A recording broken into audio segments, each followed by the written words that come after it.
most of you watching this video today know how amazingly popular Pinterest has become just in the past few months. But how do you use Pinterest? How do you build a following on Pinterest?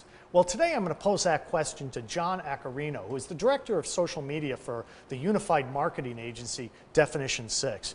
John, what do I do with Pinterest? Pinterest is very popular right now, and a lot of people are kind of intimidated by it. Mm-hmm. I would start by saying, don't be stupid, because always a good rule to start with. Yeah. People, every time a new social platform comes out, people get amnesia. They forget what they do. They start doing everything wrong. So, for example, if you want to engage on Pinterest, you need to have photos. Right. You need to have great photo content, and if you don't have great photo content on your website, you need to go hire a photographer and start doing that. So to answer your question, before you can engage and build these influencers, you need to first have a platform to even engage with. Wait a minute, you mean I'm not just supposed to take my press releases and put them on? No, it's not going to work. So I would start with hiring a professional photographer to go take some nice photos of your products or people using your services. And not like generic stuff, not like when you're shopping on Amazon and you see a product with a white background cut out, like that boring generic stuff isn't going to fly on Pinterest. Like stock photos, yeah. Pinterest is all about these creative photos, the creativity not just in the angles and how the photos are taken, but also what is being photographed. So I'll put the question back on you, Mark. How would you guys engage? Well, I'll tell you, it's interesting because you are emphasizing photos, but what we have found, and we're getting some really good success with Pinterest. I mean, relatively speaking. Infographics?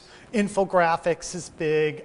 Jokes. I mean, funny things that are just entertaining. Like, you know, if you see a bumper sticker or a slogan that would appeal to the PR audience, you know, then we'll post that on there. But infographics has been huge. That's a good point. If you just have a question, you can write it down on a piece of paper in a creative way and take a photo of that and share that. Or maybe it's an inspirational quote. Yeah.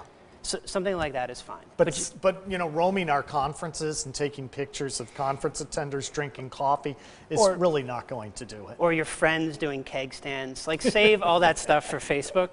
Pinterest needs to be more quality content.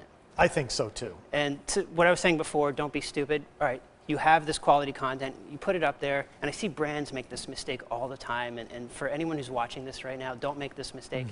When you go to upload your photos, or you go to pin your photos on Pinterest, don't forget to type out a description and something that's going to be searchable. And what we would call a cut line in the newspaper business. Add some metadata to your photo, otherwise it's not going to be searchable.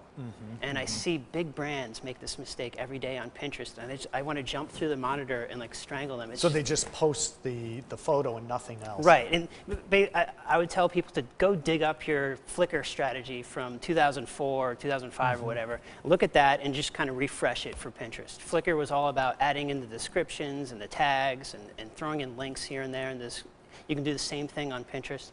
Also on Pinterest that people shouldn't forget about is Pinterest is hashtag savvy. Instagram as well.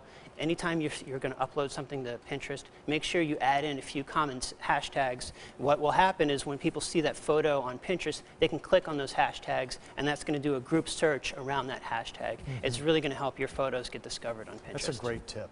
Now, do you have a personal Pinterest page?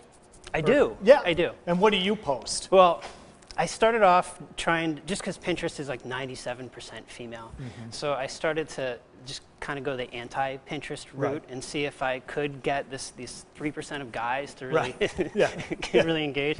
So I posted a pin board of something called Frightening Foods. And I just found these kind of gross foods around the world and started pinning photos of them, stuff like fried rats and spiders. There's a show on the Travel Channel called Bizarre Foods, and this guy goes around just eating these ridiculous foods. And it's very much a guy show, so I figured I might try to organize a guy audience on Pinterest. So far, it's not working. It hasn't taken off yet. No.